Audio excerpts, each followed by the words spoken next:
गाते हो, चीजें आपको बता रहे हैं, थोड़ी नई लगेगी, थोड़ी भारी पड़ेगी, आपको फिर भी समझने का प्रयास करो कि जो मूल बात है भारतीय दर्शन में, इतना जो धर्म तंत्र का जखीरा सब खड़ा हुआ, इतना सब चीजें चल रही है, इतनी तीर्थ यात्राएं, इतने मंदिर, इतने कर्मकांड, विधियां, कथा, पूजा, ये सब चीजें हैं, इन सब के बेस में क्या बात है और क्यों हमको इसको महत्व देना चाहिए।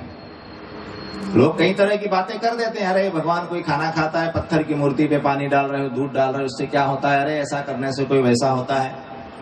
ऐसी बात हम क्यों कर देते हैं? क्योंकि हमको उसका आधार तत्व नहीं पता कि ऐसा होता क्यों है। तो यहां पर हम आपको क्लियर कर रहे हैं कि 4 दिनों में आप अपनी सारा कॉन्सेप्ट क्लियर कर लीजिए, समझ लीजिए कि हमारा जो भारतीय दर्शन है वो है क्या चीज है। और फिर जब आप आगे बढ़ेंगे तो आपको आनंद आएगा, आपको चीजें समझ में आने लगेगी कि क्या हो रहा है, और आपको गर्व होगा कि हम ऐसे देश में हमने जन्म लिया जहां पर ऐसा विज्ञान और विज्ञान है ना। तो हमारी जीवात्मा भी परमात्मा होने की यात्रा में है। आज न कल जैसे एक छोटा बच्चा होता है, वो पढ़ाई शुरू करता है तो क्या बनेगा, बोले डॉक्टर बनूंगा, ठीक है। अब ये बच्चा जो है डॉक्टर बनेगा, अभी इसको लिखते पढ़ते नहीं आता, अभी क कमल का ख खरगोश का बोल रहा है, ठीक है। लेकिन 20-22 साल के बाद क्या हो गया, डॉक्टर हो गया। बच्चा तो वही है ना, ये वही लड़का है, अब ये डॉक्टर हो गया, इसी के अंदर से डॉक्टर पैदा हो गया, तो बाहर से तो कुछ आया नहीं ना, है वही, लेकिन इसके अंदर इतनी योग्यता और प्रतिभा निखर गई, इतनी समझदारी आ गई कि ये डॉक्टर हो गया, या व्यापारी हो गया, या बड़ा नेता हो गया, या बड़ा अधिकारी हो गया, है तो वही का वही। तो इसी तरह से जीवात्मा की यात्रा है परमात्मा होने के लिए, और मनुष्य का शरीर उसके लिए एक बहुत महत्वपूर्ण वाहन है, साधन है। मनुष्य का शरीर क्या है, साधन है। तो आत्मा ने शरीर को धारण किया, शरीर ने आत्मा को धारण नहीं किया, समझ गए। आत्मा ने शरीर को धारण, क्योंकि आत्मा को परमात्मा होना है। जैसे आपको कहीं जाना है, आप रोड पे जाते हैं, एक बस आती है, आप हाथ देकर बैठ जाते हैं, बस आपको वहां तक ले जाएगी, फिर आप उतर जाते हैं बस से, बात खत्म, आप वहां पहुंच गए, बस का उपयोग खत्म, बस चली गई। इसी तरह से जीवात्मा ने मनुष्य का शरीर धारण किया, क्योंकि उसको अपना विकास करना है। अब इस शरीर में आने के बाद यदि मनुष्य को ये ज्ञान न हो कि मैं आया क्यों हूं, तो फिर वो क्या करेगा। यदि ये ज्ञान न हो कि मैं आया क्यों, जैसे आप बस में बैठ गए और कंडक्टर ने पूछा कहां जाना है, सब पता नहीं कहां जाना है, फिर क्या करें, बोले कुछ नहीं, चलने दो। तो बस चल रही है, पैसा लग रहा है, टाइम लग रहा है, थक रहे हो, लेकिन पहुंचना कहां है। ये दुर्घटना हमारे जीवन के साथ होती है। हमारे जीवन की परेशानी क्या है, ये परेशानी आ तो गए, लेकिन इसमें करना क्या है, हमको इससे पाना क्या है, ये पता नहीं है। तो यहां पर हमको जगाया जाता है। अब जब ये पता नहीं होगा तो क्या होगा, फिर हम वही प्रकृति के चक्कर में घूमते रहेंगे, आहार निद्रा भय मैथुन, पेट और प्रजनन, पेट और प्रजनन, बस यही, दूसरों के देखा देखी, कुछ किया कुछ नहीं किया। तो अपने जीवन के जितने भी हम काम हैं वो 3 बातों के आधार पे करते हैं, ऐसा मुझे लगता है। आप भी देखना कोई चौथा आधार आपको मिले तो पहला तो ये आधार है कि सब लोग जो करते हैं वो हम करें, है ना। भाई उन्होंने ऐसा किया तो हम भी करें, उन्होंने ऐसा कर लिया तो हम भी करें। ऐसी बहुत सारी चीजें कि उन्होंने अपने शादी में 4 मिठाई बनाई तो हम 10 बनाएंगे, उसने 5 स्टाल लगाए तो हम 25 स्टाल लगाएंगे, उनने अपनी बेटी को इतना दहेज दिया तो हम इससे ज्यादा देंगे, उसने 1 मंजिल मकान बनाया तो मैं 2 बना लूंगा, उसने ऐसा किया तो ऐसा हम भी करेंगे। दूसरों को देख देख कर हम करते हैं। और दूसरा आधार क्या है, कोई रीति रिवाज है हमारा, हमारी जात में ऐसा होता है, हमारी जात में ऐसा होता है, तो रीति रिवाज पूरा करना है। भले हमको पता नहीं हो कि हम ऐसा क्यों करते हैं, लेकिन करना है तो करना है, और बड़ा जोर शोर से करते हैं। क्या हो रहा है, बोले बेटी की शादी हो रही है, बेटे की शादी, अच्छी बात है, तो ये बताओ कि शादी क्यों कर रहे हो। सबके विवाह हो चुके हैं यहाँ पे, लगभग बहुत से लोग विवाहित बैठे, और ऐसे ही बैठे जिनके विवाह को 20-20 साल हो गए, 30-30 साल हो गए। तो कभी ऐसा आप विचार करना है कि हमने विवाह किया क्यों। हम विवाह करके क्या पाना चाहते हैं पता नहीं, इसलिए किया कि सबका होता है तो हमारा भी होना है। इसीलिए लोग बड़े दुखी रहते हैं, है ना। लोग हमारे पास भी आते हैं, बोले साहब बेटे की शादी नहीं हो रही। नहीं हो रही तो ठीक है ना, क्या दिक्कत है? इतने सबकी हो रही, एक की नहीं होगी तो क्या दिक्कत है? नहीं साहब होना चाहिए। अच्छा हो जाएगी तो क्या होगा? अरे साहब उनकी भी होगी। अरे वो छोड़ो, आप इससे क्या चाहते हैं? क्या आप चाहते हैं कि शादी हो जाएगी तो ये सुखी हो जाएगा? कोई गारंटी है? कोई गारंटी नहीं। क्या जरूरी है कि नई बहू आ जाएगी तो वो आपकी सेवा करेगी? गारंटी है? नहीं, कोई गारंटी नहीं। कोई सुखी हो जाओगे? नहीं, कोई गारंटी। फिर क्यों करना है?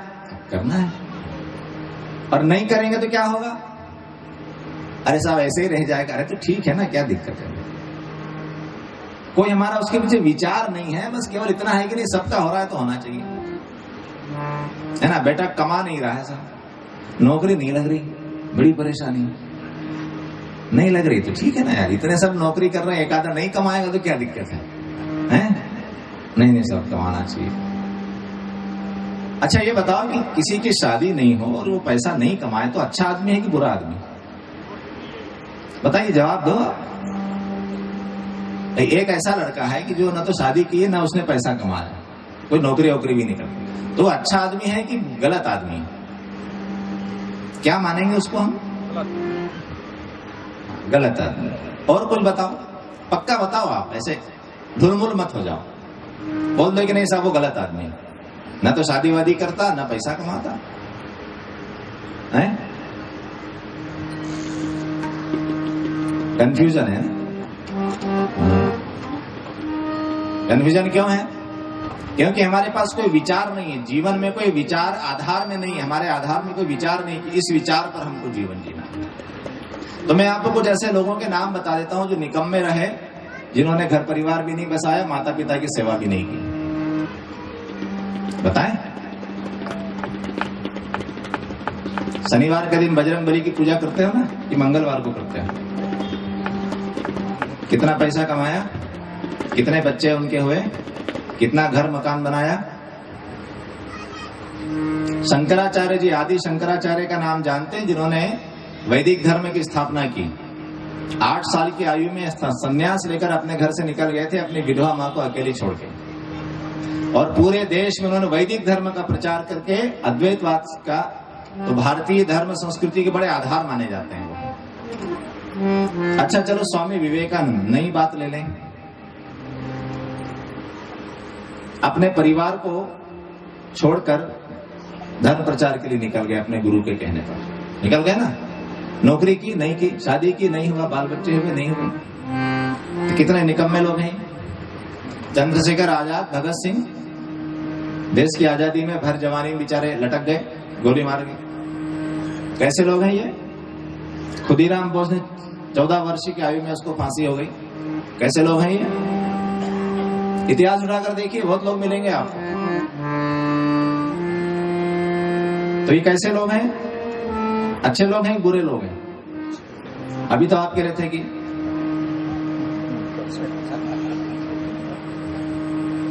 क्या बात हो गई? बस बात यही हो गई कि एक ढर्रे का जीवन जीने की हमको आदत बन गई, जाने नहीं। तो सब जैसा करते हैं वैसा हम करें। और दूसरी बात क्या है? कोई रीति रिवाज है हमारी जात में, वैसा रीति रिवाज हमको करना चाहिए। और तीसरा यह है कि लोग क्या कहेंगे। तीसरी बात क्या है? लोग क्या, ऐसा करेंगे तो लोग क्या कहेंगे, और ऐसा नहीं करेंगे तो लोग क्या कहेंगे। ऐसी 3 बातों के आधार पर हमारा जीवन चलता रहता है, और हम न करने वाले कामों में उलझे रहते हैं, और जो करना है हमको याद ही नहीं आता कि आखिर हमको करना क्या है, आए क्यों है, बने क्यों है, वो हमको याद ही नहीं आता। करना तो दूर की बात है। किसी विद्वान ने कहा कि जब दुनिया से जाने का समय आ जाता है तब तक भी हमको ये नहीं समझ में आता कि हम दुनिया में आए क्यों थे। और ये प्रकृति के घेरे में हम बंधे रहते हैं, काम, क्रोध, लोभ, मोह, अहंकार की पूर्ति के लिए, बस निरंतर पतन की ओर, निरंतर पतन की ओर। जीवन में क्लेश, कलह, भय, निराशा, चिंता, ये सब चीजें छाई रहती है और हम बोलते हैं कि जीवन बड़ा मुश्किल हो गया। मुश्किल में डाला किसने? मुश्किल में हमने डाला। क्यों डाला? क्योंकि हमने जाना नहीं जीवन के बारे में, और वो भी भारत में रहकर। इंग्लैंड, अमेरिका, चीन, जर्मनी, जापान में ज्ञान नहीं है, उनके पास ज्ञान नहीं, उनके जीवन में क्लेश कलर है तो समझ में आती है बात। उनको बेचारों कुछ ज्ञान नहीं है, खाली इतना है कि खा लो पी लो मौज कर लो बस। तो पैदा होते से बुढ़ापे तक मौज मस्ती में लगे रहते हैं, उनको दूसरा कुछ काम समझ में नहीं आता। इस कारण उनके जीवन में भयंकर समस्याएं, अपनी तो भी ठीक है, उनका जीवन भयंकर समस्या में, दुनिया भर की सुख सुविधा होने के बाद भी। तो भारत भूमि में यदि हमने जन्म लिया है तो हमको जीवन के विज्ञान को जानना चाहिए, जीवन के दर्शन को समझना चाहिए। तो क्या कह रहे हैं? तो कह रहे हैं ये कि जीवात्मा परमात्मा होने की यात्रा में है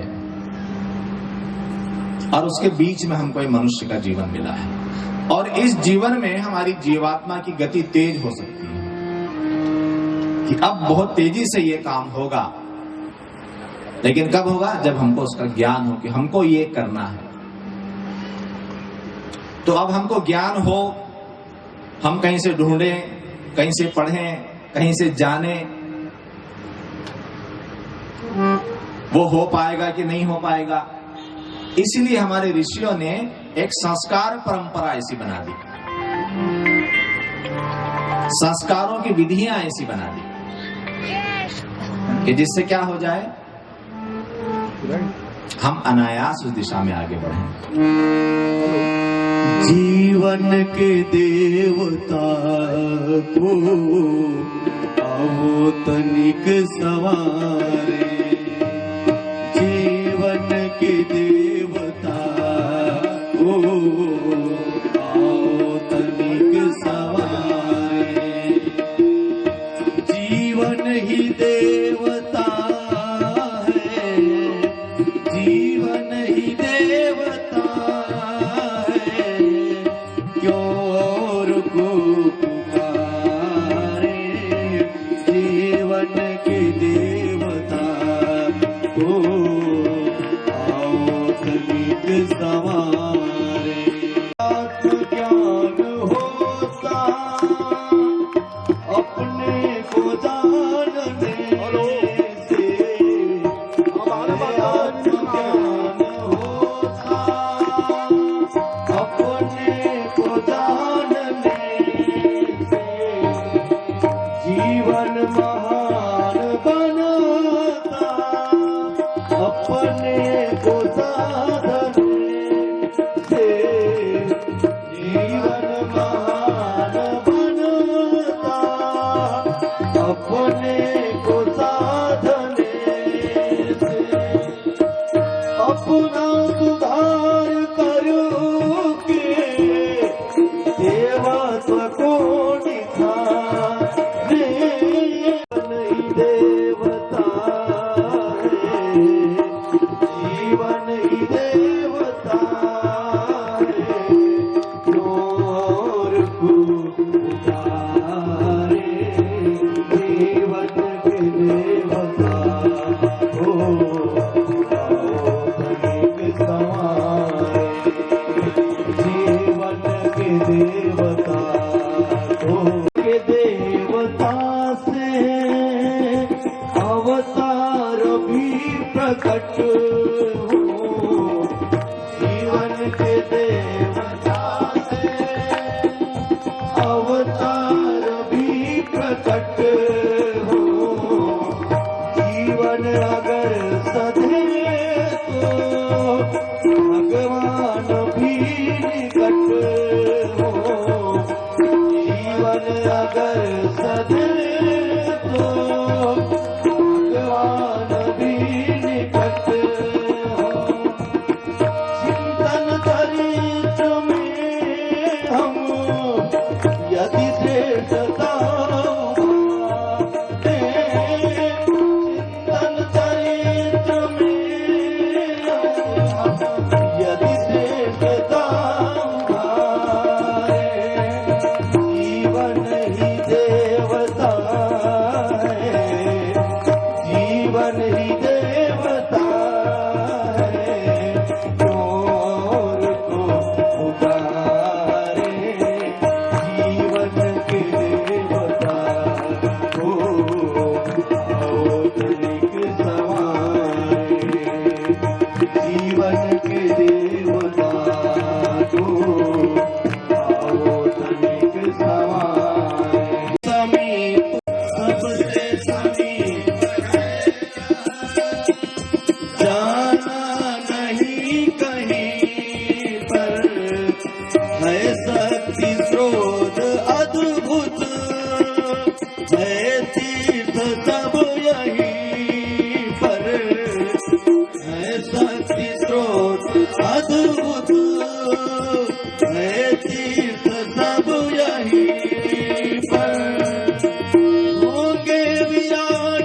कुछ होता है उसका कोई कारण होता है। कर्म फल के आधार पर संसार चलता है, सृष्टि चलती है। जो मनुष्य जो कर्म करता है वैसा उसको परिणाम भोगना पड़ता है।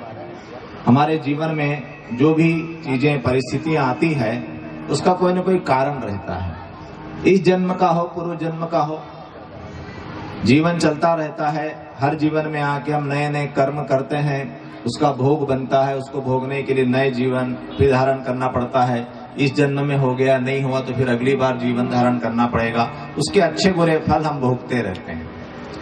और हम जो भी कुछ कर्म करते हैं उसका संस्कार हमारी अचेतन मन पे पड़ता रहता है।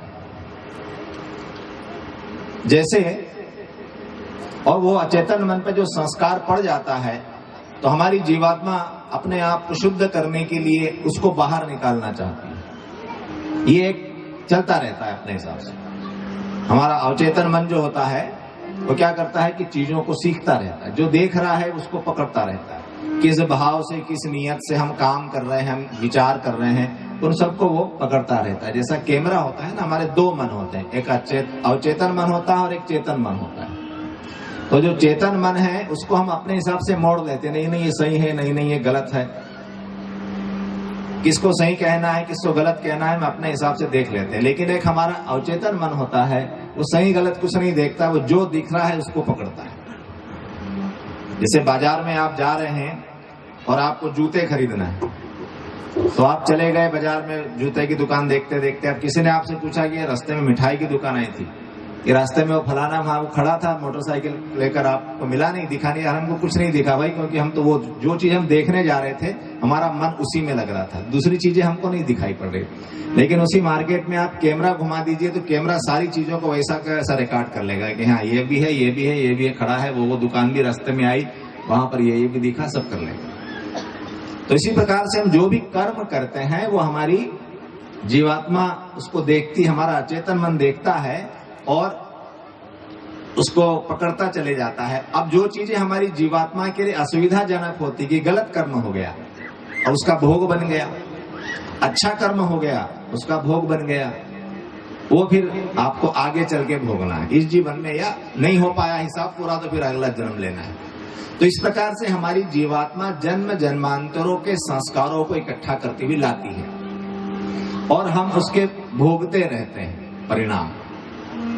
और ये जब तक चलेगा जब तक कि हमारी जीवात्मा सारे संस्कारों से मुक्त न हो जाए, हमारे चित्त पे पड़े सारे संस्कार मिट न जाए, तब तक एक क्रम। और जिस दिन चित्त के सारे संस्कार मिट गए तो चेतना अपने शुद्ध रूप में आ गई, वही परमात्मा का स्वरूप है। तो क्या करना चाहिए? मनुष्य के जीवन में आकर हमको अपने चित्त को शुद्ध करना चाहिए, चित्त की शुद्धि करना चाहिए, नहीं तो ये सिलसिला चलता ही रहेगा। तो कहां से प्रारंभ करेंगे? तो जन्म के पहले से प्रारंभ करते हैं।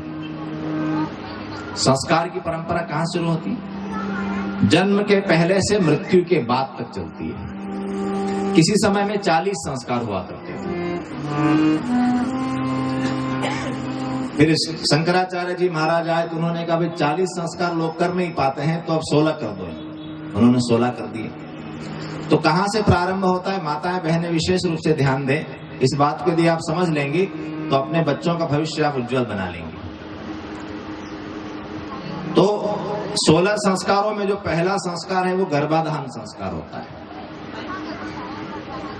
गर्भाधान संस्कार कब होता है? कि विवाह हो गया है, विवाह के बाद में जब बच्चे की आवश्यकता लगती है पति पत्नी को कि हाँ अब हमको बच्चा चाहिए, तो वो परामर्श लेते हैं अपने गुरुजनों से कि अब हम बच्चा चाहते हैं, तो कृपया आप हमारा मार्गदर्शन करें कि हमारे यहाँ कोई अच्छी संतान जन्म ले। तो अपने गुरुजनों और पुरोहितों या जो भी विद्वान लोग हैं, जानने वाले हैं, उनके मार्गदर्शन में फिर वो आगे बढ़ते हैं कि हम किसी अच्छी आत्मा को अपने घर बुलाएं, आमंत्रित करें। आमंत्रित करते हैं, जब आप अपने घर किसी को आमंत्रित करते हैं तो घर की व्यवस्था अच्छी बनाते हैं, साफ सफाई करते हैं, बढ़िया सब आए तो बढ़िया हम उनका स्वागत करते हैं। और जो बिना बुलाए आ जाए उसको क्या बोलेंगे? दरवाजा खुला रह गया तो कोई बिना बुलाए आ गए, तो बिना बुलाए कौन आता है? वो सामान उठा के ले गया यार, बिना बुलाए आ गए, पता नहीं कब आ गए। तो हमारे पास वो विधि है कि हम आमंत्रित करें। तो इसके संबंध में एक बड़ी अच्छी कथा है श्री कृष्ण और रुक्मिणी कि इनका विवाह जब हो गया तो फिर कुछ समय के बाद उनको लगा कि अब हमारे यहाँ बच्चा होना चाहिए। तो अपने कुल गुरु या जो भी उनके यहाँ विद्वान पुरुष थे उनके पास गए कि अब हमें बच्चा चाहिए। तो उन्होंने कहा कि भाई कैसा बच्चा चाहिए? तो रुक्मिणी ने कहा कि मुझे कृष्ण के जैसा ही चाहिए, ऐसा हो जो कृष्ण के जैसा दिखाई पड़े, ऐसा ही वीर हो, ऐसा ही बुद्धिमान हो, ऐसा बच्चा चाहिए। तो कहा कि भाई देखो अभी आपको इसके लिए तैयारी करना पड़ेगी, क्योंकि माता पिता सांचा होते हैं और बच्चा मूर्ति। सांचा में मूर्ति बनती है ना, आपने देखा ना सड़क किनारे लोग बैठे हैं, अभी गणेश जी आएंगे, नवरात्रि आएगी तो एक सांचा रहता है, उसमें प्लास्टर ऑफ पेरिस भर देते हैं और जैसा सांचा होता है वैसी मूर्ति ऐसी बन जाती है। तो माता पिता सांचा है और बच्चा जो है वो उसकी मूर्ति है। तो माता पिता का मन जैसा है, शरीर जैसा है, विचार जैसा है, भावनाएं जैसी है, उनका आध्यात्मिक स्तर जैसा है, वैसा बच्चे के अंदर आएगा। तो रुक्मिणी और कृष्ण से कहा गया कि हिमालय में ये स्थान है, इस स्थान पर आप जाकर तप कीजिए। कुछ समय दिया उनको, साल भर 2 साल जो भी, कि वहां जाकर आप ये अनुष्ठान कीजिए, इतना अनुष्ठान वहां कीजिए। और वहां पर बेर का जंगल है, बेर के फल खाकर आपको ये अनुष्ठान करना है। तो वहां पर उन्होंने उतना समय रहकर एक विशेष अनुष्ठान पूरा किया, फिर वहां से आए और सबका आशीर्वाद लेकर फिर उन्होंने गर्भाधान किया। उसके बाद उनके यहाँ प्रद्युम्न कुमार का जन्म हुआ। और प्रद्युम्न कुमार के संबंध में कहा जाता है कि कृष्ण और प्रद्युम्न कुमार यदि साथ साथ खड़े हों तो लोग कंफ्यूज होते थे कि कृष्ण ये है कि कृष्ण ये है, इतना वो मिलता जुलता था। अभी आप बद्री नारायण जाते हैं ना, बद्री नारायण क्या है? संस्कृत में बेर को बद्री कहा जाता है। तो वहां पर वो कृष्ण ने, रुक्मिणी ने जो तप साधना की थी उसका स्मारक बना हुआ है बद्री नारायण, इससे वो बना बद्री नारायण। तो बताइए, कृष्ण और रुक्मिणी जैसे महापुरुषों को अपने बच्चे को जन्म देने के लिए इतना सोचना पड़ा, तो हमको कितना सोचना पड़ेगा। तो ये गर्भाधान संस्कार होता है। तो एक निश्चित मुहूर्त में गर्भाधान की, फिर सबका आशीर्वाद लेके पति पत्नी जाते हैं और अमुक अमुक रात्रि में इतने इतने समय के बीच में गर्भाधान होना चाहिए। तो फिर एक हम विशेष तरह से किसी आत्मा को, श्रेष्ठ आत्मा को अवतरित कर सके अपने घर में। अब गर्भाधान हो गया, गर्भ हो गया, अब 3 महीने के बाद पुंसवन संस्कार, कि गर्भ धारण के 3 महीने के बाद बच्चे का दिमाग बनने लग जाता है। उसके आसपास क्या हो रहा है उन बातों को वो अनुभव करता है, उसका प्रभाव उस पर पड़ने लग जाता है। 3 महीने के बाद धीरे धीरे, 3 महीने का होगा, 4 महीने का होगा, सब जानने पहचानने लगता है। ये माँ की आवाज है, पिताजी की आवाज है, घर में दूसरे लोगों की आवाजें हैं। माँ क्या कर रही है, क्या बोल रही है, क्या देख रही है, क्या सुन रही है, उसका प्रभाव उस पर पड़ने लग जाता है। बच्चा सीखने लग जाता है। घर के अंदर वातावरण कैसा है, आपस में घर के लोगों का व्यवहार कैसा है, वो सब बातें बच्चा सीखने लग जाता है। गर्भ के अंदर बच्चे को 5000 शब्द सिखाए जा सकते हैं, सीख लेता है। तो जो गर्भ काल है उसमें बच्चे को आप जैसा चाहें वैसा सिखा सकते हैं। तो बड़ा महत्वपूर्ण समय है। तो 3 महीने के बाद पुंसवन संस्कार होता है। उसमें ये बताया जाता है माता पिता को और घर के लोगों को कि अब आप ध्यान रखना, ये बच्चा सब कुछ देख रहा है, सीख रहा है, तो अब आप अपने घर की गतिविधियां, अपना आचरण, व्यवहार, वाणी कैसी रखें, और आप उन चीजों को पढ़िए और देखिए जो आप अपने बच्चे को सिखाना चाहते हैं। गर्भ काल से सीखने लगता है। तो गर्भ काल के 3 महीने से जन्म लेने के 3 वर्ष तक जो जो बातें बच्चा सीख जाता है वो कभी नहीं भूलता। वो उसके चरित्र का आधार बनेगी, वो उसके व्यवहार का आधार, उसी के आधार पे उसका आगे चल के व्यवहार बनेगा। इसलिए गर्भ काल के 3 महीने से जन्म लेने के 3 वर्ष तक के बच्चे को बहुत ध्यान देना चाहिए। और हम उस बच्चे को इग्नोर करते हैं, अरे इसको क्या पता है, इसको पता नहीं, सब उसको पता है। छोटे छोटे बच्चे जो हैं, जैसे अभी यज्ञशाला में छोटे छोटे बच्चे आए हैं, दौड़ रहे हैं, घूम रहे हैं, मस्ती कर रहे हैं, ठीक है, उनका अवचेतन मन उन तरंगों को पकड़ रहा है। यदि नियमित रूप से बच्चे सत्संग में जाए, नियमित रूप से बच्चे यज्ञशाला में जाए, नियमित रूप से ये अच्छी बातें सुने, तो क्या होगा, वो बातें इनके जीवन में स्थायी रूप से बन जाएगी, फिर बाकी चीजें ऊपर ऊपर बनती। तो ये पुंसवन संस्कार होता है। इसके बाद होता है बच्चे के जन्म के बाद 10 दिन के बाद नामकरण संस्कार की। बालक को अब हम बच्चे को क्या कर रहे हैं, एक पहचान दे रहे हैं समाज में। समाज में आप आए हो तो हम आपको एक पहचान दे देते हैं और उसको सौर ग्रह से बाहर निकालते हैं। बच्चा होने के बाद 10 दिन तक माता और बच्चा एक अलग रहते हैं, सब लोग उनको छूते नहीं है, उनको विशेष क्या करके रखते हैं, आइसोलेशन में रखा जाता है, तो इन्फेक्शन नहीं हो जाए, क्योंकि दोनों नाजुक स्थिति में रहते हैं। 10 दिन के बाद उनको निकालते हैं, फिर बच्चे को सूर्य दिखाते हैं, धरती माता को समर्पित करते हैं, देखो दुनिया कितनी बड़ी है। एक वो माँ है जिसने जन्म दिया, दूसरी माँ जो आपका पालन पोषण करेगी धरती माता है। फिर जितने भी घर के लोग होते हैं सबकी गोद में बच्चा जाता है, सबका प्रेम प्यार बच्चे को मिले। हिरण्यगर्भ समवर्तताग्रे भूतस्य जात पतिरेकासीत, ऐसा करके सबका प्रेम प्यार मिले। और 10 दिन के बच्चे के कान में उसके गुरु या जो भी आचार्य हैं वो कुछ कहते हैं। क्या कहते हैं, बहुत महत्वपूर्ण बात है। जो बात जीवन भर हमको समझ में नहीं आती वो हम 10 दिन के बच्चे को उसी समय से कह देते हैं। क्या बोलते हैं, शुद्धोसी बुद्धोसी निरंजनोसी संसार माया परिवर्जितोसी संसार माया त्यज मोह निंद्रा त्वाम सद्गुरु शिक्षयतीति सूत्रम। क्या बोलते हैं, तुम शुद्ध हो, तुम बुद्ध हो, तुम निरंजन हो। क्या हो, तुम्हारा स्वरूप क्या है, तुम शुद्ध जीवात्मा, शुद्ध आत्मा हो, तुम सच्चिदानंद आत्मा हो। ध्यान रखना, संसार माया है। माया है अर्थात बदलने वाली चीज है, बहुत टिकने वाली चीज नहीं, बहुत भरोसा करने वाली चीज नहीं है, इसमें उलझना मत। संसार माया त्यज मोह निंद्रा, मोह निंद्रा को त्यागो, जीवंत और जागृत बनो। किसको कह रहे हैं, 10 दिन का बच्चा समझेगा नहीं, उसकी जीवात्मा को कहा जा रहा है। आ तो गए हो, अच्छी बात है, लेकिन फंसना नहीं, उलझना नहीं, अपने लक्ष्य को याद रखना। संसार का उपयोग अपने जीवन लक्ष्य की प्राप्ति के लिए करना। संसार के मेले में, संसार के खेल खिलौने में फंस मत जाना। फंस जाता है ना आदमी, भूल जाता है कहाँ जाना है, क्या करना है। छोटे बच्चों को आप लेकर जाइए, छोटे बच्चों को आप ट्रेन में लेके जाइए, छोटे बच्चों को केवल ट्रेन में घूमने का मजा, थोड़ी देर में ऊपर चढ़ जाएंगे, फिर नीचे उतर जाएंगे, फिर वो कुछ बेचने आया वो खा लेंगे, कभी खिड़की से बाहर देखेंगे कभी।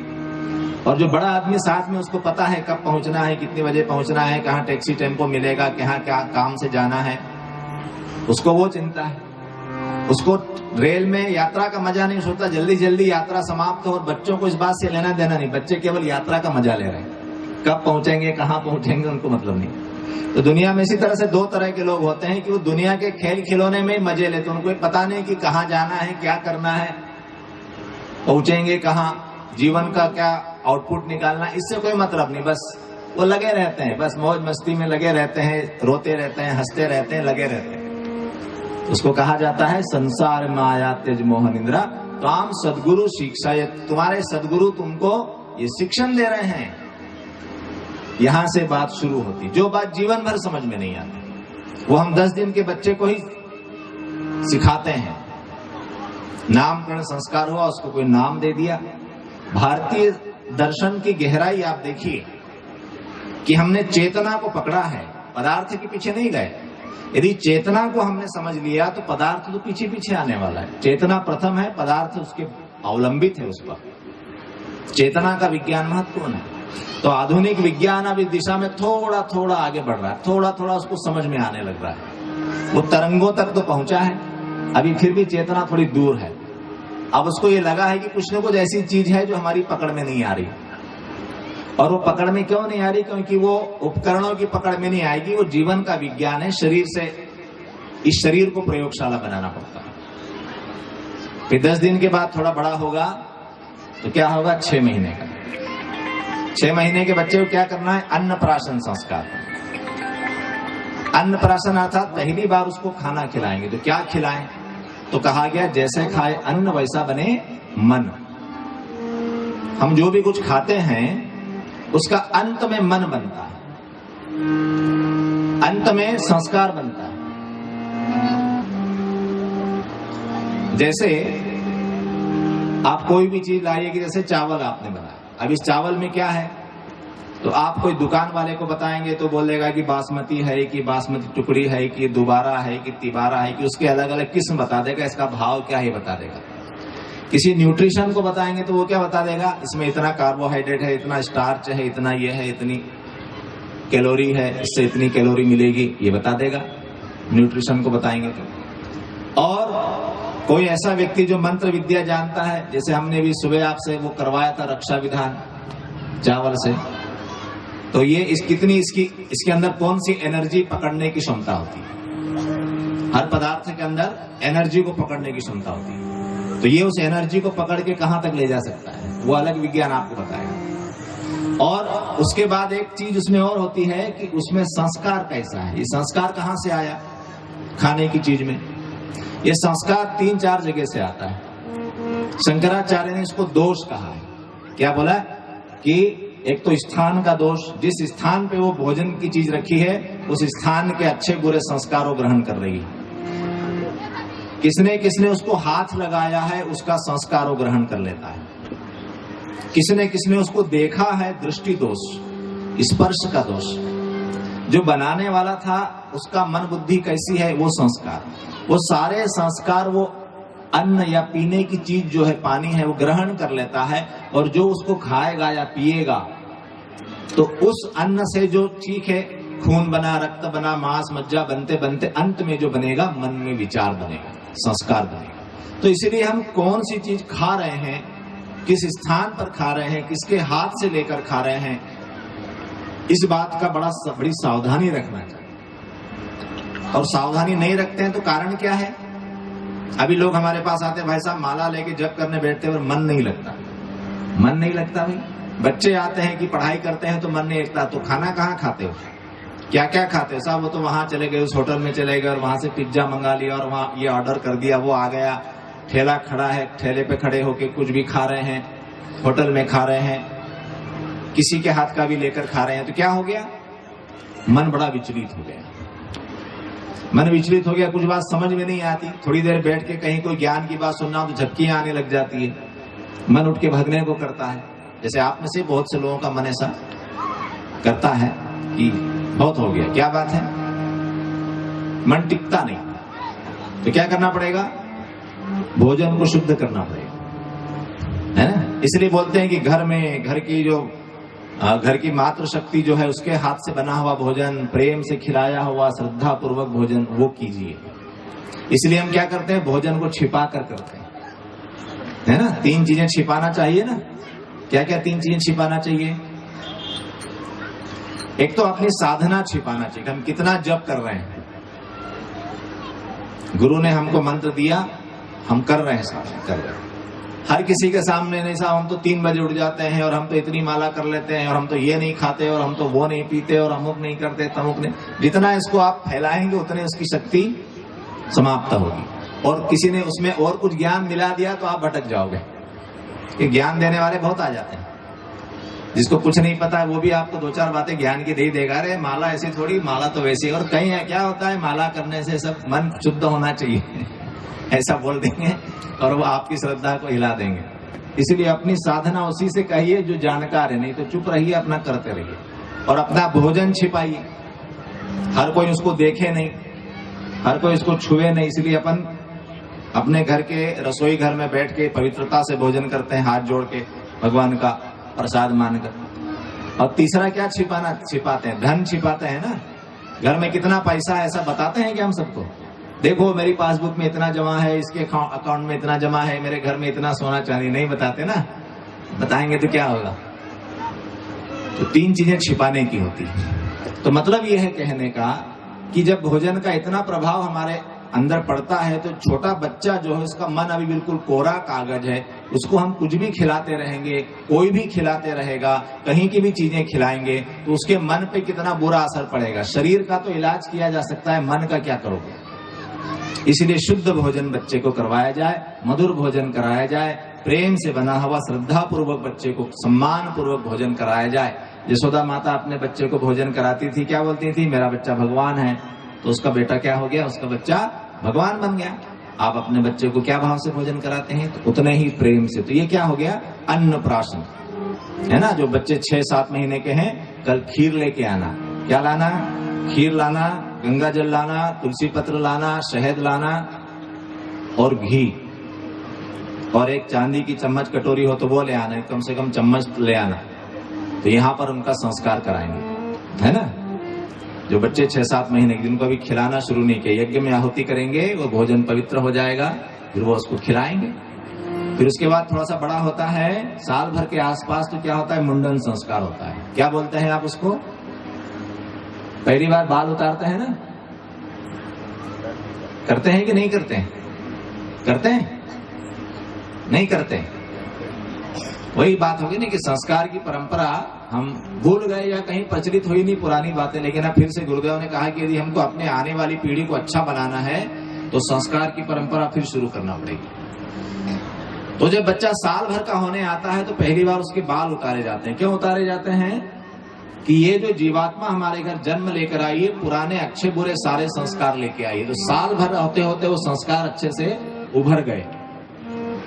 जैसे आप खेत में बीज बोते हैं तो साथ में घास फूस भी पैदा हो जाती है, तो उसको निकालना पड़ता है, निराई करना पड़ता है। नहीं करेंगे तो बीज बिगाड़ देगी।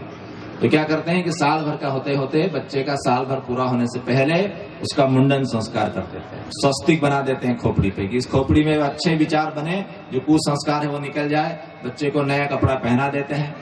और ये सारे संस्कार यज्ञशाला में होते हैं, ध्यान रखना। क्योंकि यज्ञ संस्कार का मतलब है कि हमारे सूक्ष्म शरीर का ऑपरेशन है ना। हमारा एक जो एस्ट्रल बॉडी जो होती है, जो विचारिक शरीर होता है, उसका ऑपरेशन। तो ऑपरेशन कहाँ करते हैं, किसी का शरीर का ऑपरेशन करना हो तो उसको कहीं भी नहीं खोल देते हैं, ऑपरेशन थिएटर में ले जाते हैं। वहां सारा उसको हाइजीन करके रखा जाता है, कोई इन्फेक्शन नहीं हो जाए। तो इसी तरह से जो वैचारिक शरीर का ऑपरेशन करेंगे तो कहाँ करते हैं, यज्ञशाला में। तो यज्ञशाला में ऐसा वातावरण होता है कि कोई कुसंस्कार नहीं आएगा, शुभ संस्कार बने रहते हैं। तो वहां पर संस्कार किए जाते हैं। तो कोई बच्चा ऐसा है जो साल भर का पहले इसके अभी तक बाल नहीं मुड़ा है, या 2 साल पूरे करके तीसरे साल में हो, यहाँ ले आना, उसके बढ़िया से मुंडन कर देंगे, नए कपड़े ले आना, एक जोड़ी दूध दही ले आना थोड़ा, और बाल बनाने वाले की व्यवस्था कर लेना, है ना। फिर आगे बढ़ेंगे तो बच्चा थोड़ा बड़ा हुआ, स्कूल जाने लगेगा, 3 साल का हो गया, 4 साल का हो गया, 5 साल का हो गया। तो जब स्कूल जाने लगेगा तो विद्यारंभ संस्कार। विद्यारंभ संस्कार, विद्यारंभ, विद्या किसे कहते हैं, एक होती शिक्षा, एक होती विद्या। शिक्षा का अर्थ यह होता है कि कोई न कोई विषय का ज्ञान प्राप्त करना, किसी न किसी ऐसे विषय का ज्ञान प्राप्त करना जिससे हम आगे चल के अपने उपार्जन की व्यवस्था बनाए, धन कमाने की व्यवस्था बनाए, रोजगार की व्यवस्था बना लें। तो ऐसे किसी विषय को सीखना है, शिक्षा है। लेकिन साथ में क्या है, विद्या। विद्या अर्थात जीवन को सुखपूर्वक कैसे जिएंगे, वो ज्ञान। तो पैसा तो कमा लिया, बड़े आदमी तो बन गए, लेकिन सुख से रहते नहीं आता। दुर्व्यसन पाल लिए, शराब पीने लगे, और कुछ चीजें करने लगे, बेईमानी करने लगे, भ्रष्टाचार करने लगे, दुनिया भर के झगड़े झंझटों में फंस गए, परिवार अलग, परेशान हुआ, कोई अपराध हो गया तो और नहीं परेशानी। तो भाई पढ़ा लिखा आदमी है, फिर इसने ऐसा कैसे कर लिया भाई, पढ़ा तो है पर विद्यावान नहीं है, शिक्षा तो पाई पर विद्या ग्रहण नहीं की, है ना। हमारे यहाँ निमाड़ी में एक मुहावरा है, आपके यहाँ भी होगा, कि बढ़ियापन गुणिया नहीं। बढ़िया मतलब पढ़े लिखे तो बहुत, पर गुणवान नहीं बने। तो गुणवान नहीं बने तो क्या हो गया, न अपने जीवन में सुखी रहे, न किसी के देश धर्म समाज के कोई काम में आए, कुछ नहीं हुआ, और इतना परेशानी में फंस गए। आए दिन अखबारों में हम खबर पढ़ते हैं, अच्छे पढ़े लिखे लोग भी उल्टे सीधे काम कर लेते हैं। क्या बात है, पढ़े तो बहुत लेकिन ज्ञान प्राप्त नहीं किया। तो बच्चे का अंदर अच्छे गुण विकसित हो, उसके अंदर प्रेम भाव से रहना विकसित हो, दयालु बने, सबकी सेवा करने वाला बने, बड़ों का सम्मान करने वाला बने, अच्छे कामों में सहयोग देने वाला बने, है ना। ऐसा हमारा बच्चा बनना चाहिए। तो ये अच्छे गुण कौन सिखाएगा, ये हमको सिखाना पड़ेंगे। इसलिए विद्यारंभ संस्कार। स्कूलों में हमने सरस्वती माता की स्थापना की ना। सरस्वती माता का अर्थ क्या होता है, विद्यालय में सरस्वती माता बैठाई जाती है। कि सरस्वती का अर्थ ये होता है ऐसी विद्या जो हमारे जीवन को रसपूर्ण बना दे, क्या बना दे? रस पूर्ण। क्योंकि रस किसे कहते हैं? रस कहते हैं आनंद को। तो जीवन आनंद से हमारा निकले, ऐसी बातें हम सीखें। केवल हिसाब किताब जोड़ना और सामान इकट्ठे करने के लिए जीवन थोड़ी मिला है। ठीक है, सामान हो जाए, थोड़ी व्यवस्था ठीक ठाक हमारी बन जाए, लेकिन जीवन आनंद पूर्ण कैसा हो, ये महत्वपूर्ण बात है। तो इसके लिए सरस्वती माता, तो क्या क्या है सरस्वती माता के हाथ में? देखो, वीणा बजा रही है, गीत संगीत नाच गाना चित्रकारी, ये सब विद्याएं हैं, इनसे जीवन में आनंद विकसित होता है। सरस्वती माता कहाँ बैठी है? नदी के किनारे बैठी है, फूल खिल रहे हैं, मोर नाच रहा है, कोयल बोल रही है, तितलियां उड़ रही है, नदी बह रही है, कितना आनंद आ रहा है ना? तो आनंद वहां से आता है। पुस्तक हाथ में है और सादे वस्त्र पहनी है, सफेद साड़ी पहनी है और फूलों का गजरा और फूलों की माला है, कोई डेकोरेशन नहीं है। तो सादगी, सज्जनता, विनम्रता, प्रेम पूर्ण व्यवहार, सेवा भाव, ईमानदारी, ये सद्गुण जब जीवन में विकसित होंगे तो जीवन कैसा बनेगा? आनंद पूर्ण बनेगा। इसीलिए तो हम मनुष्य बने। क्या हिसाब किताब लगाने के लिए थोड़ी आए हैं कि जीवन भर हिसाब किताब ही लगाते रहे आदमी, जीवन भर दौड़ता ही रहे, बैल की तरह कमाए, इसलिए थोड़ी जीवन मिला है। इसलिए सरस्वती माता, तो हमारे बच्चे को हम वो बातें सिखा पा रहे हैं कि नहीं?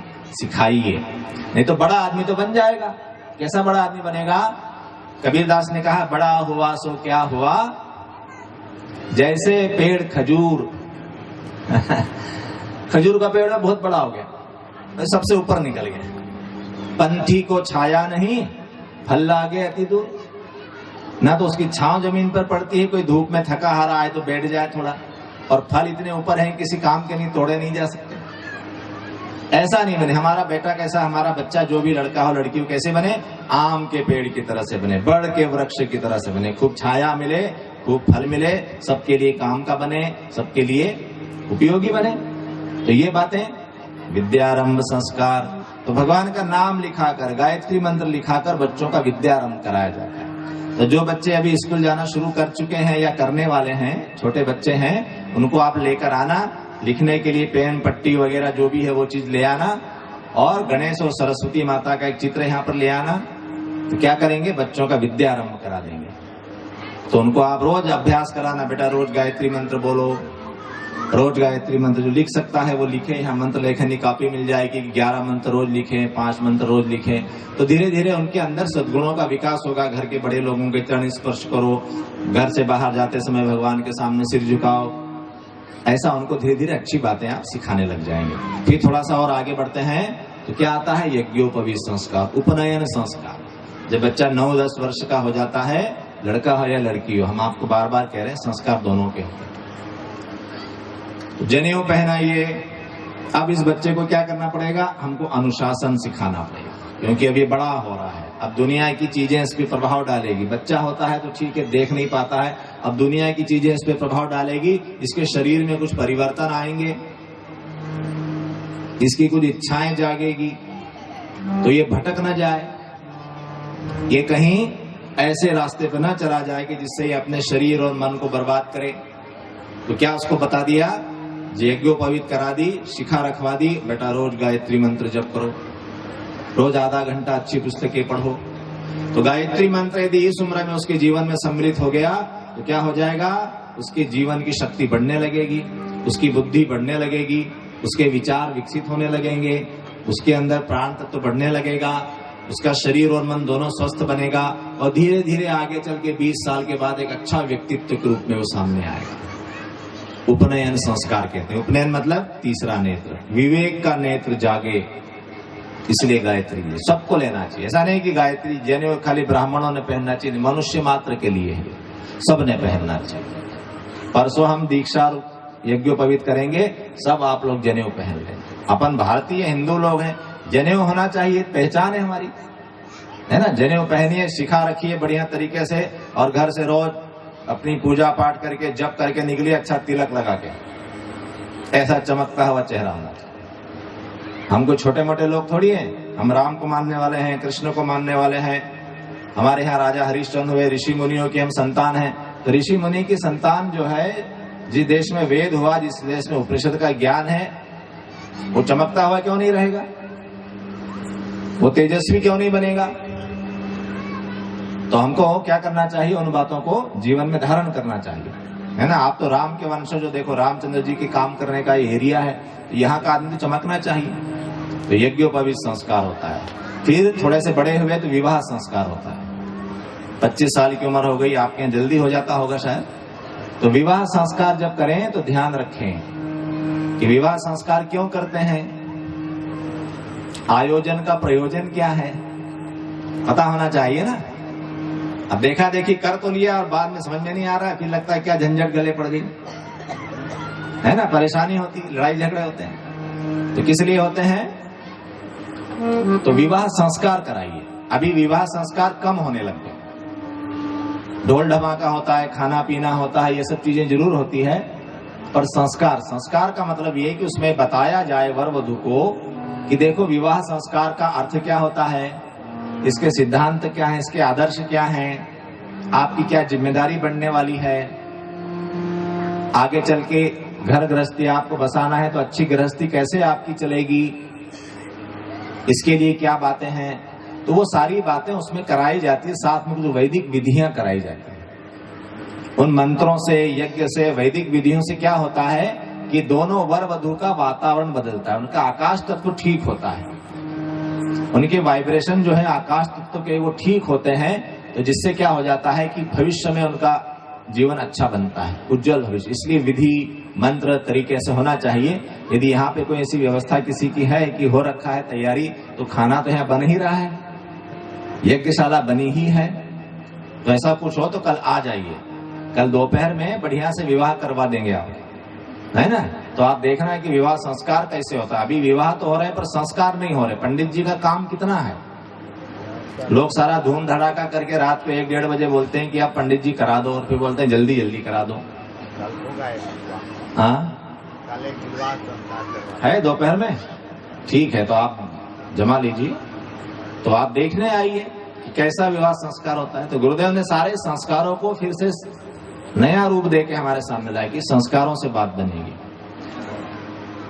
अब अगली जगह चलते हैं आगे कि अब हम विवाह संस्कार हो गया, फिर अपने बच्चे हुए तो बच्चों के संस्कार तो कराना ही है। फिर धीरे धीरे हमारी आयु हो गई 50 साल 60 साल, घर में बच्चे बड़े हो गए, काम धंधा संभाल लिया। अब हम क्या करें? अभी भी घर में ही बैठे रहें क्या? अभी भी घर में बैठ के टाइम देखते रहें कि अभी बहू चाय लाएगी, अभी खाना लाएगी, अभी खाने में जरा नमक ज्यादा कर दिया, फिर अभी इसमें तेल ज्यादा डाल दिया, अभी ऐसा कर दिया, अभी ऐसा ज्यादा करोगे तो फिर क्या होगा? तो फिर बहू बोलेगी क्या दिन भर घर में बैठे रहते हैं, कहीं बाहर भी नहीं जाते। बेटे से आप पूछते रहोगे ला हिसाब बता, तो बोलेगा ठीक है ना, अब आपने हिसाब कर लिया, अब अपना हिसाब मैं देख लूंगा। तो क्या है? वानप्रस्थ। घर में बच्चे काम से लग गए, अब आप निकलिए घर से बाहर।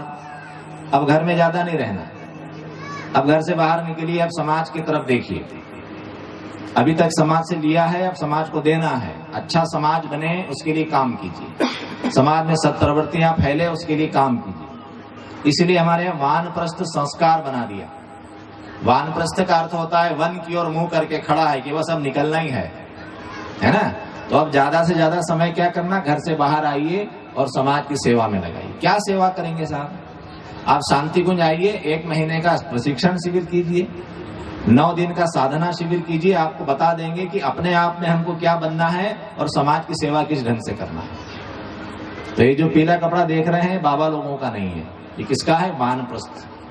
कि लोक सेवा के लिए, समाज की सेवा के लिए, समाज को अच्छा बनाने के लिए निकले। तो एक कोई योजना तो होना चाहिए ना, कोई विधि तो होना चाहिए ना, कैसे क्या करेंगे उसकी कोई प्रक्रिया होना चाहिए। तो शांति कुंज में सिखाया जाता है। परम पूज्य गुरुदेव ने शांति कुंज में सारी व्यवस्था बना रखी। तो आप जो भी हो, महिला हो या पुरुष हो, आपकी आयु हो गई, घर में बच्चे अच्छे हो गए, आपका शरीर स्वस्थ है, आप आइए शांति कुंज।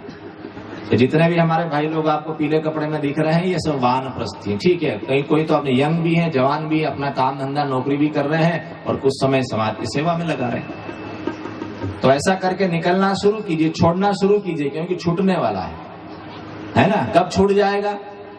कभी भी छूट जाएगा। इसलिए छोड़ने की आदत डालिए कि धीरे धीरे अपने आप छोड़िए, तो इच्छाएं समाप्त हो जाएगी। और शरीर रह जाएगा तो मोक्ष है, और इच्छाएं रह गई, मोह रह गया और शरीर छूट गया तो फिर क्या होगा? फिर प्रेत बन जाएगा। मेरा मेरा हाय हाय तो रह ही गया और शरीर छूट गया तो फिर क्या होगा? पता नहीं कितने समय तक ऐसे ही भटकना पड़ेगा। तो इसलिए समय आ गया तो छोड़ना शुरू कर दीजिए, अपना है ही नहीं, जाने वाला है। तो जिसने छोड़ना शुरू कर दिया तो आखिरी में उर्वा रुकमयु बंधना मृत्यु और मुक्षी मामृता, है ना। जैसे पका हुआ फल बेल से अलग कब हो जाता है पता नहीं पड़ता, है ना।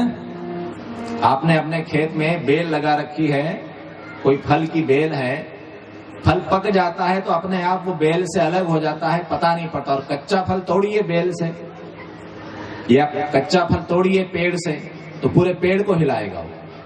और जो पका पत्ता है, पका फल है, पट से कब टूट गया पेड़ को पता नहीं चला। तो कैसा बने?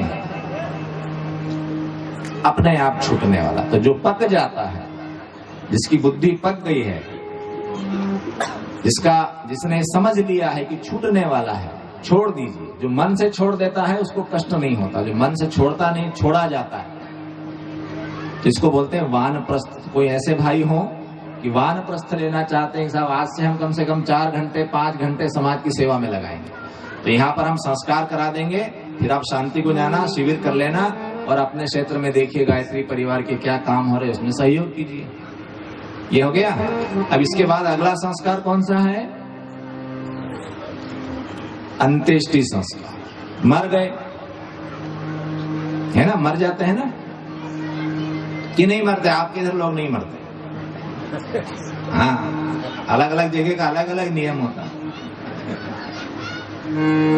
तो मर गए तो फिर क्या होगा? अंत्येष्टि। ये भी शरीर को अग्नि को समर्पित करना। अग्नि को समर्पित करने का अर्थ यह है कि अभी तक हमने हवन सामग्री से यज्ञ किया, घी डालकर यज्ञ किया, यज्ञ में पैसे दिए, पैसे का यज्ञ किया, शरीर से मेहनत करी, अच्छे काम में शरीर के श्रम का यज्ञ किया, लेकिन अब हम अंतिम में क्या कर रहे हैं कि इस पूरे शरीर को ही उठाकर स्वाहा, है ना, लकड़ियां इकट्ठी की, वो भी एक यज्ञ वेदी है। तो उसमें पूरे शरीर को ही स्वाहा कर दिया। भगवान आपका शरीर आपको वापस, अब अगला शरीर बढ़िया से देना, फिर और काम करेंगे। इस शरीर ने बढ़िया काम किया, क्या हो गया? ये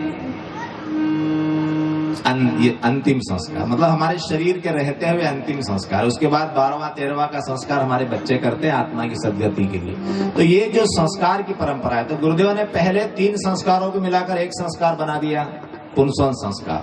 तो कल कोई माता बहन को ऐसा है कि गर्भ से है, वो 3-4 महीने का हो रखा है, तो खीर ले आए एक कटोरी में और यहाँ आ जाएंगी। जिनके बच्चों का नामकरण करना है वो क्या करेंगे? वो थोड़ा शहद ले आएंगे और कमर में बांधने का कंदोरा ले आएंगे और चांदी का कोई चम्मच वगैरह थोड़ा ले आएंगे, तो वो हो जाएगा नामकरण, है ना। इसके बाद अन्नप्राशन जिनका होना है वो खीर लाएंगे, गंगा जल लाएंगे, घी लाएंगे, शहद लाएंगे और कोई चांदी की कटोरी चम्मच हो तो वो ले आएंगे। नहीं तो जो भी हो एक पात्र लाना अलग से, ठीक है, ये आपको लाना है। और जो बच्चे और बड़े हो गए, विद्यारंभ वाले बच्चे लिखने के लिए कुछ लाएंगे, उनका विद्यारंभ करा देंगे। यज्ञोपवीत संस्कार आप सब करवा लेना, परसों करेंगे वो, आप सब ने करा लेना। जिन्हें वो पहनी है बढ़िया से और बिल्कुल तन के निकली है। हम क्या हैं? हम सनातनी हैं, हम ऋषियों की संतान है, ऋषि की परंपरा को आगे। ठीक बात है, चलिए। फिर से संस्कार परिपाटी अखंड जलाए, फिर से संस्कार परिपाटी घर घर जाए मनाए।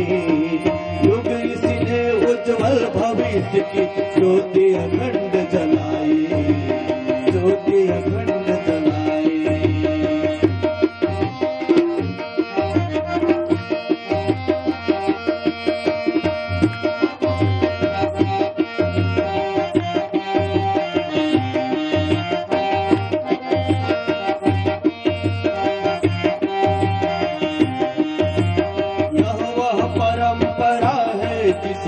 घर घर दिए जलाए, यह वह परंपरा है जिसने घर घर दिए जलाए।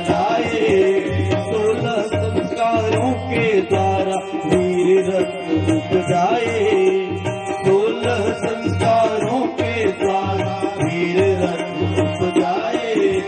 ध्रुव प्रहलाद राम लक्ष्मण सब किसी ज्योति के जाए। ध्रुव प्रहलाद राम लक्ष्मण सब किसी ज्योति के जाए।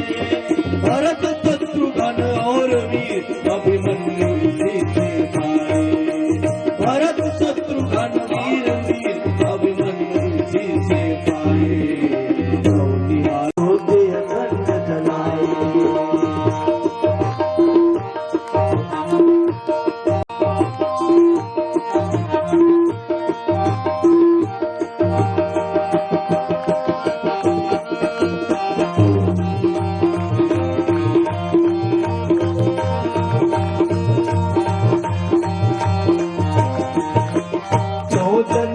कैसे दुनिया में यह मनुष्य जन्मा। माता पिता बांधो तक ने कुछ भी नहीं बताया। माता पिता बांधो तक ने कुछ भी नहीं बताया। ऋषियों ने पहले से ही ऐसा ऋषि ने उज्ज्वल भविष्य की ज्योति अखंड जलाए। ज्योति अखंड जलाए।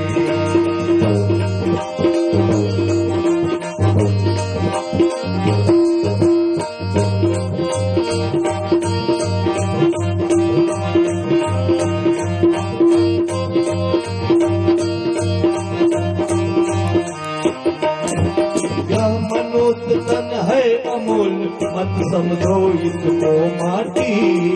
यह मनुष्य तन है अमूल्य मत समझो इसको माटी। जिसने समझा नहीं इसे तो निपट मौत की घाटी। जिसने समझा नहीं उसे तो निपट मौत की घाटी। ज्ञानी सोच समझ कर काटे मूर्ख रो रो काटी। ज्ञानी सोच समझ कर काटे मूर्ख रो रो काटे। संस्कार हंस हंस जीवन जीने की है परिपाटी। संस्कार हंस हंस जीवन जीने की है परिपाटी। परंपरा यह अति महान है। परंपरा यह अति महान है। जाए नहीं भुलाई। युग ऋषि ने उज्ज्वल भविष्य की ज्योति अखंड जलाई। ज्योति अखंड जलाई। से संस्कार परिपाटी घर घर जाय मनाई। युग ऋषि ने उज्ज्वल भविष्य की ज्योति अखंड जलाई। ज्योति अखंड जलाई। युग ऋषि ने उज्ज्वल भविष्य की ज्योति अखंड जलाई। ज्योति अखंड जलाई।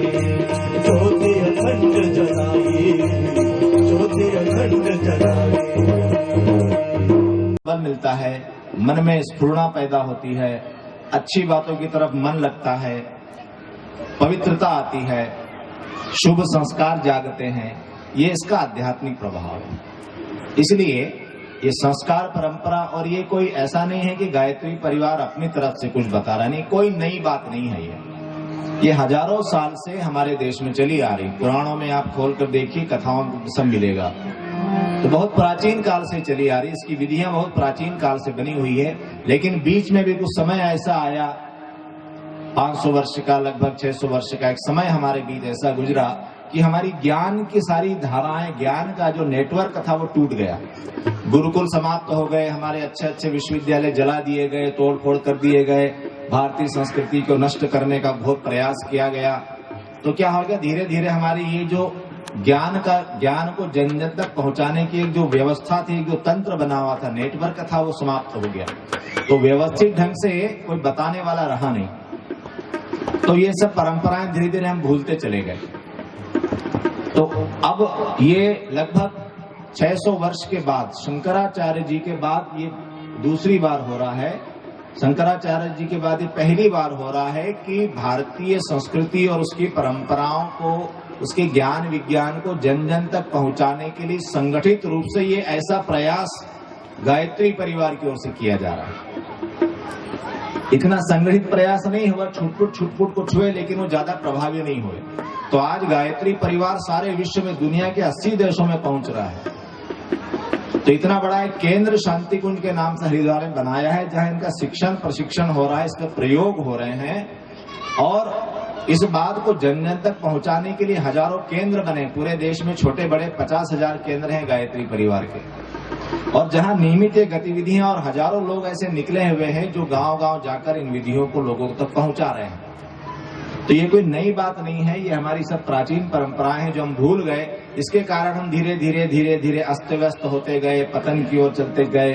फिर कोई बताने वाला था नहीं, फिर हमको ऐसा सिखाया गया कि नहीं भारत तो बड़ा बैकवर्ड है और ये सब पूजा पाठ वगैरह अंधविश्वास है और ये अंधविश्वास ये नहीं करना चाहिए।